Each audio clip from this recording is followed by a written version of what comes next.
Hi there, welcome to another episode of the 0 to 1 podcast. My name is Jifa Mensah Opata, and I'm so excited to come your way again this week. This week, we are doing something different, as you can tell from the set. It's a different set, not the usual white background, pink couch. So this week is different. Over the last 15 weeks, we have come your way with conversations with women in different industries. We have spoken to a woman in engineering, an architect, a lawyer, an HR personnel, an educator, a woman in mining.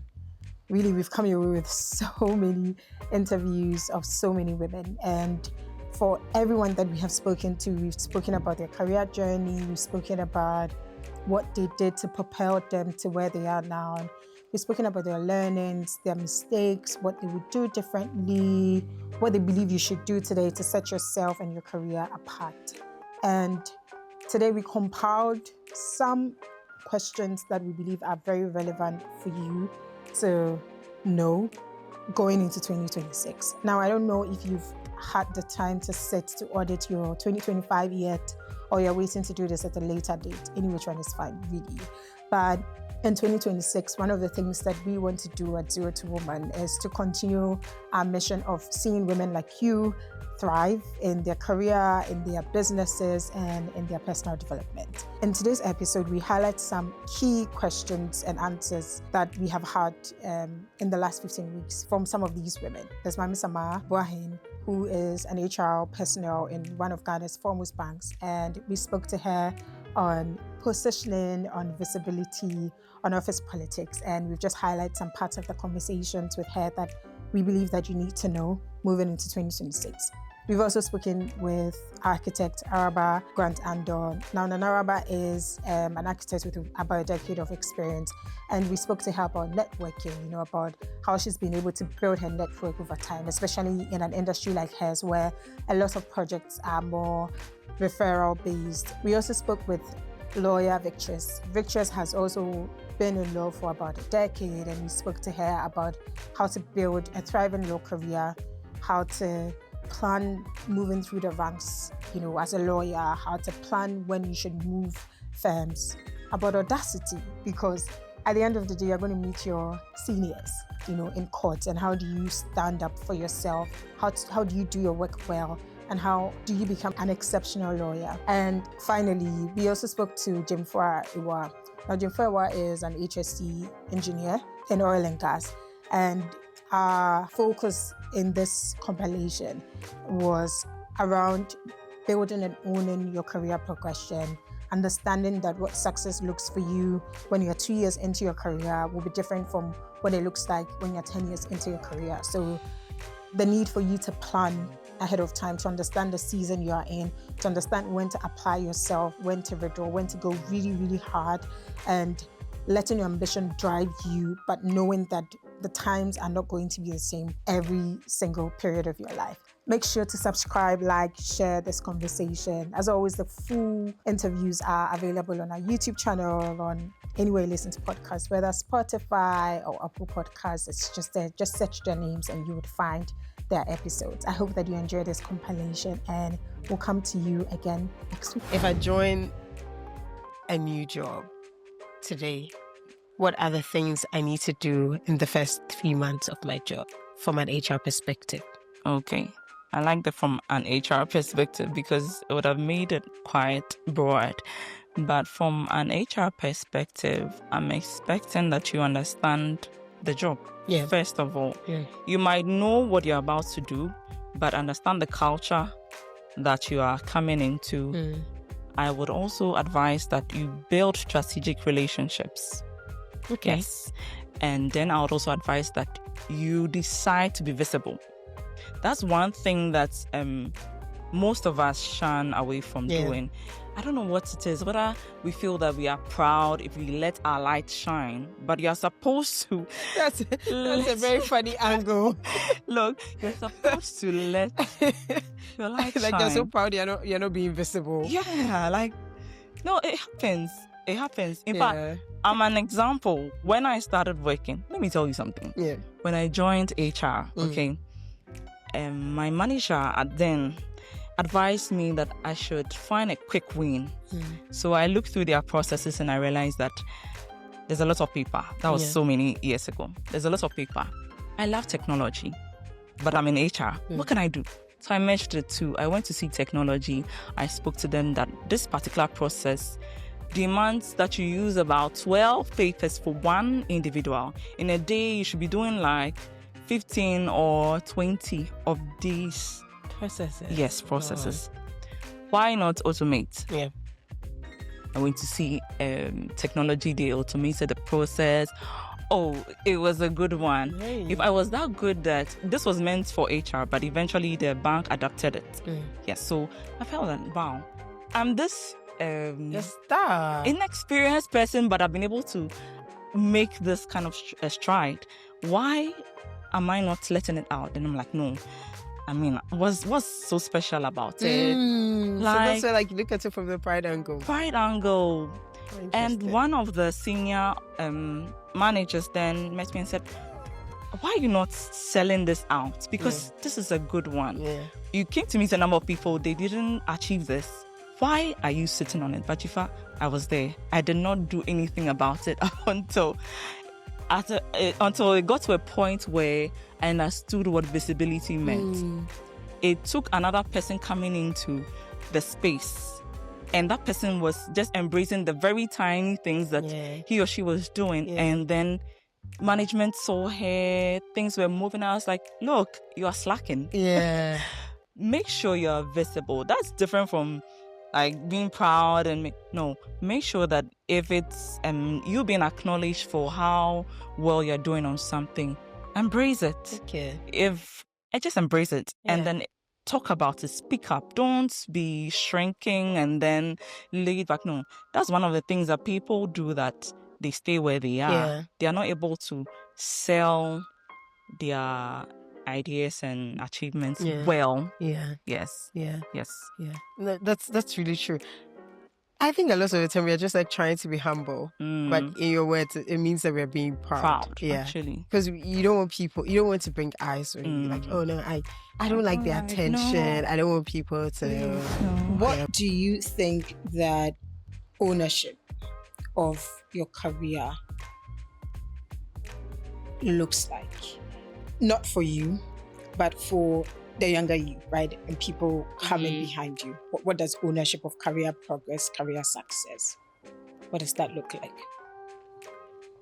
Firstly, I think it's channeling who you are into your workspace. I remember that there's been instances like in my place of work, you can be seconded to a different company to work and gain experience.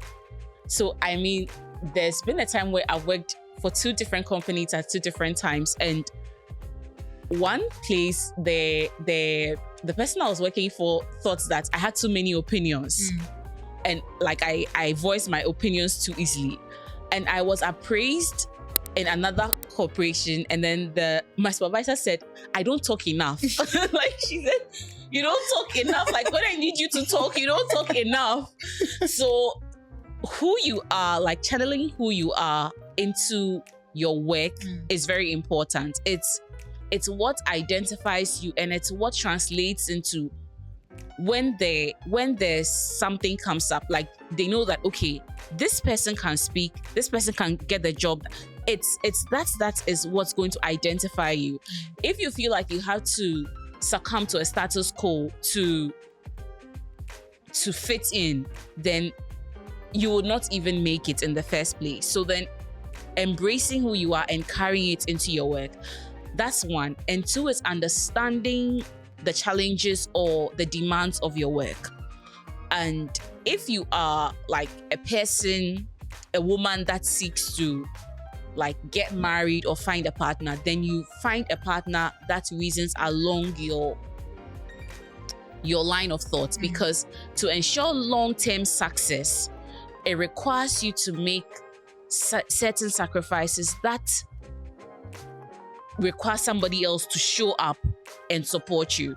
So owning who you are, identifying a good support system for yourself, and if you're going to get married, that should be a partner someone that understands your journey, and then also applying yourself to what you have decided to do, and taking the necessary steps. Like, at every point in time, what is demanded of you at every stage of your career is different. Every point in time, what is demanded of you at every stage of your career is different. So recognizing the seasons and changing to fit in is very, very important. And if you are used to a certain way of doing things, that can be your disposition forever. You should be open to change, open to learning new things. I mean, when I joined the industry, net zero green energy, it wasn't something that we talk about at all. But now it's literally everything we talk about, getting it done the right way, the way that preserves the environment. And you have to come along. So for me, like, success in 2014 was maybe spending 6 months offshore. For now, it's not the same. And being dynamic and open-minded about it is what would carry you through every stage. I mean, sometimes you may have a static mind, a static idea of how I want to be in the next 10 years. But COVID happened, and we never thought remote work would be possible. So identifying your seasons, fitting into it, and then carrying your personality along is very, very important. And it's what you should aim for. What would you tell your 25-year-old self about building power in an organization? That's a deep question. Well, power actually is not about titles or positions. They're about influence, how you influence people. So you can influence people on your desk. You can influence people in the position. It's about how you are leading yourself so that you can influence others. So I would get myself to probably find ways to be more influential, not in the other sense, but then to impact people's life. Because once you do that, I'm able to speak to you if you are able to impact my life more, as opposed to, yes, you are the manager, but I can't reach out to you. I can't discuss performance with you and all of that. No. If you're able to impact into my life as a manager, then I'm sure I can reach out to you. So that sort of gives you that respect back, that now you're my manager. Whatever you say now, I think I'll be listening to it more, as opposed to the fact that, yes, I'm in the position, I'm the title leader or whatever. No. Once I'm able to impact your life and influence your life, that is power. What you should aim for. You had mentioned that one of the things that you took away from that piece was the network, right? And networking. For a lot of people, and for a lot of women specifically, networking is not a good word to them because they struggle with it and they feel like, why do I have to, try to kill somebody just to say, I know this person, I have the person in my network. What are your hacks for building a network and keeping that network? Okay. I think, I wouldn't say personality-wise, but, there are people that are lovable. Sometimes you just meet people and you just like them the way they are. Their personality is just sweet. And I think, I'm not giving myself that credit, but I think maybe that's one thing that works for me. Till date, I have people in certain companies that, being my boss, I worked for, that will just hit me up. Araba, how are you doing?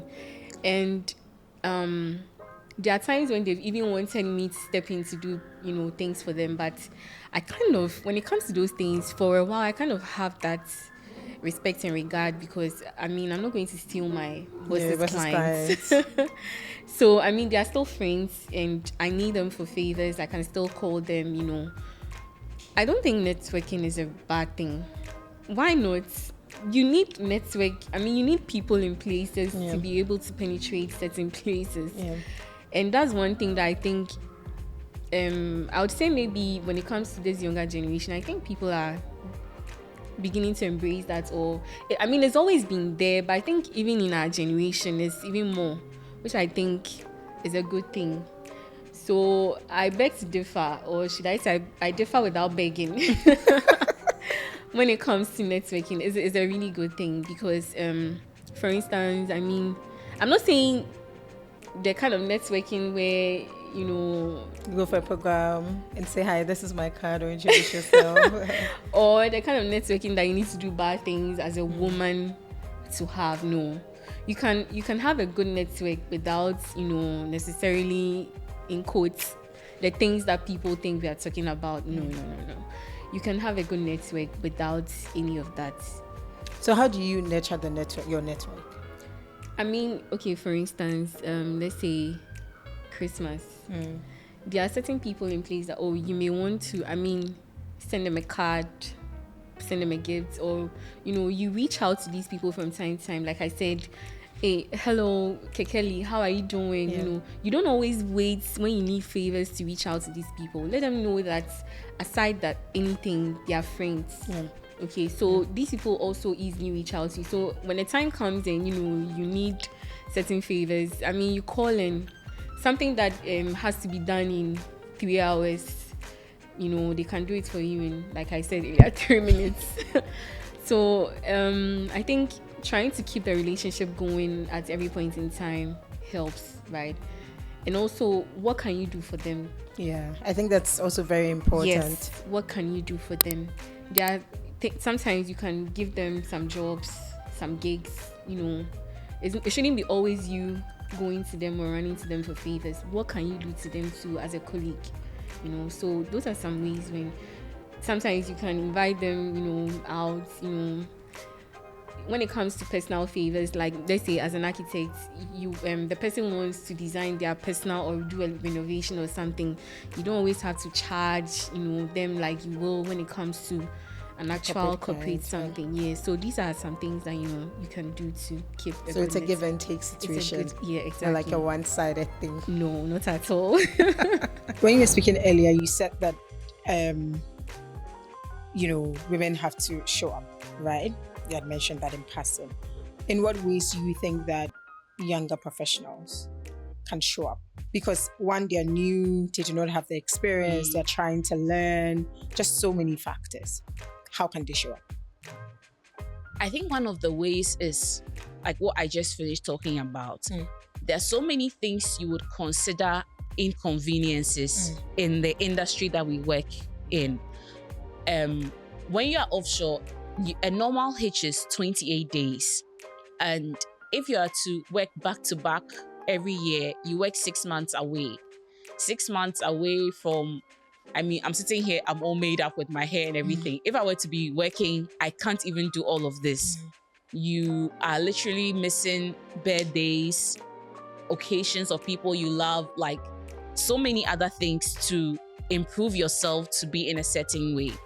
And that's a sacrifice that you need to make for yourself to be able to get to where you need to be. And as people come up, I think that there is an illusion like that it doesn't come at a price, but it does come at a price. You have to pay that price. It does come at a price. And if you've watched Scandal, Olivia Pope's dad says that you have to show up twice as much as they do and work twice as hard to get half the results that they do. Yep. Like I mentioned earlier, at every point in time that I walked into a room, I never really thought like about myself. I always say like the two things I love about myself is being female and my name. Because usually when I mention my name, you say pardon and I have to repeat it. But when you enter a space, you just should know that you have to do so much more. I've worked on weekends, I've worked like shifts and come home at 12 midnight. I've missed, there are so many things that you commit yourself to, that you knowingly commit yourself to. I've taken a hitch, knowingly taking a hitch while being pregnant, just because I needed to get it done. I needed the experience. The project was coming to an end. I wanted that experience. Yeah, it's showing up in very uncomfortable situations and conditions that under normal circumstances you wouldn't show up under. But to get to where you need to get to, you have to do certain things that are unconventional and are even uncomfortable for you to do. And that's just it. Like growing your mind, your body, your experiences to a level that allows you to walk into any and every room comfortably. That requires a level of like self-discipline and denying yourself of certain pleasures to get to. Yeah. What does audacity mean for you? Interesting. So audacity from me or audacity from others? From you. Okay. I mean, yeah. Audacity is the boldness to enter spaces and to not be silenced. And I'll give an example of children. So I have a 2-year-old going on 3. This boy will come to our room and just push the door open like he's the one who pays the bills in the house. And I look at him like, do you know this is not your room? Why are you here with so much confidence? Yeah. But you need that audacity that I'm here, so make room. Yeah. And I'm not going to be silenced, but at the same time, like I said, there should be substance to your audacity because it's not about empty noise. And I will give an example. For instance, I'll give a litigation example. So there have been times when I had a matter, and you are going to go up against like very senior lawyers, and typically you're going up against the seniors. So it's either they may try to intimidate you. It's all tactics. I mean, we know they may try to intimidate you or something. But for me, I tell myself that I'm here and I belong here, and you are going to hear me, and my point is going to be made. And because of that, it's now, even if you may see the lawyer on the other side and you know that they are very good, you also remind yourself that you are also good. You have also prepared, and the law is the law. Yes, there's a place for experience. You can't discount that. But it's really about, I'm here and I'm going to be heard. If I want to be heard, I will be heard. And a third party should not be able to silence you, because if they can speak to silence you, then you should be able to. You should also be able to speak to be heard. So that would be the audacity. I love it. Hi! I'm glad that you made it up to this point of this episode. In the coming weeks, we're going to do something different. I'm going to come to you every week with a rebrand series. Now, I know that at the end of the year, a lot of people are looking to rebrand. We are doing audits of our current year, planning for the next year, thinking of things that we want to change, things we want to go deeper in, and things we want to just let go of completely. I will come your way for the next 3 weeks with a rebrand series. The first one would focus on work and career. The second one will focus on business and side hustles. And the final one will focus on your personal development. So stick and stay, tell your friends, share this with a friend, and I'll see you again next week. Bye-bye.